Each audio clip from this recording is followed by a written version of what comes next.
I'm Jeff McMullen and I'm the patron of the Keeping Place campaign, which has been running for some years now to try to tap down into the history in this Aboriginal land of all of the art and storytelling that is connected to these ancient cultures. So here at the Heads we're on Camaragal land, and we remember all of their artists and storytellers of the ancestors. And I'm with one of the great modern Australian Aboriginal painters, Syrons. And Gordon, you and your partner Elaine brought together one of the most important political collections of art in my lifetime, because the Keeping Place collection is not only very beautiful in an artistic sense, it really is the voices of the struggle of Aboriginal people over the last half century. And is it your thought or your hope that if people recognise this is part of a collection with the markings that you're going to put on the canvases, that one day there might be an institution here and those paintings could find their way back to be in that collection still? That is a dream. It is a big dream. Everybody in this country seems to have a dream, and every different race and this make up this whole land. But unfortunately, Aboriginal people seem to come last. It's like we're a lost cause. We don't know where we are or where we're going. And this is one way, I suppose, of joining Aboriginal people together.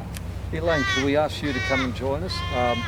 Elaine Syrons is known for her own contribution to the land rights, civil rights struggle by Aboriginal people as a photographer.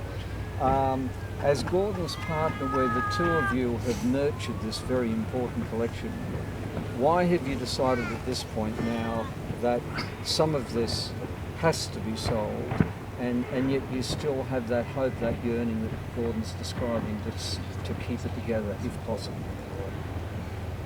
We mortgaged our house, and we really invested our money in the art itself. And also we invested it in Aboriginal people's wages over the years. Having a gallery from 1998 to 2006, where we paid Aboriginal people to work in our gallery and our museums. So the collection moved around to all of these temporary storage places then for quite a few years. You've been in churches and halls and a whole lot of garages and old factory spaces. But you think now that if people can value the individual pieces with the markings that you intend to put on it, they will know that in fact they are now the custodians of paintings that have a bigger story to tell as a whole. And we have a museum of everything, you know, so but not Aboriginal people. If we're having this political discussion now about recognition of prior occupancy of the country, the very country we're standing on, until there is the Keeping Place, until there is in an important, accessible institution, a place that allows all of the art, the dance, the music, the film, and theatre and storytelling to be celebrated, we aren't really recognising what is right before our eyes. There will always be unrest until that happens. And Aboriginal people will never have a true perspective. They won't know where they're coming from or where they're going to. Until such time something like this happens. The museum that we had open gave a lot of self-respect to Aboriginal people. They used to come in and start crying and just couldn't believe it. It was so powerful. And somehow that the money wasn't important at that time. And it still isn't in a way, except we have to survive. One reason we're not on a pension is they said we have too much art, so it's a catch-22, and we need to sell it now and look after our health. And Gordon's, you're how old now? I'm 72, and it doesn't happen this year. I'll be such an angry native, I'll probably burn. The beauty and the strength in this collection of art is there very powerfully in a lot of the individual portraits.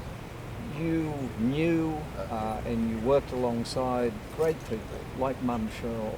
The different stories from other parts of the country that you had the eye for, to see the bark paintings, the body art. Some of the most magnificent names in the whole First Peoples art movements are in this collection.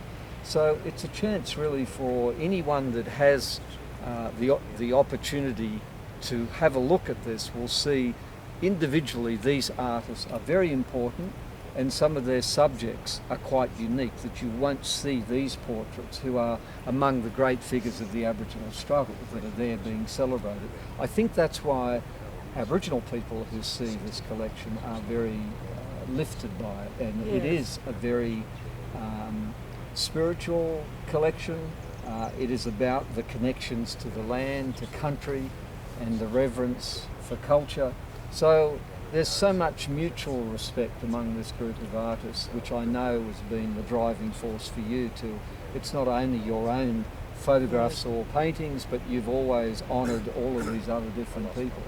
So we would have to say to you that you won't see art like this anywhere else in Australia or anywhere else in the world. This is the art of the struggle of half a century of people, of leading figures, of different ways of expressing the truth.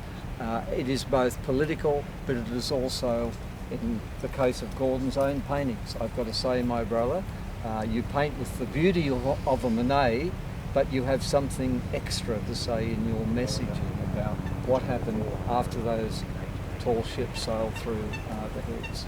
Sure do. I hope people understand this is a unique collection, and that by buying one of these individual paintings, you may in the future help preserve that story as a collective.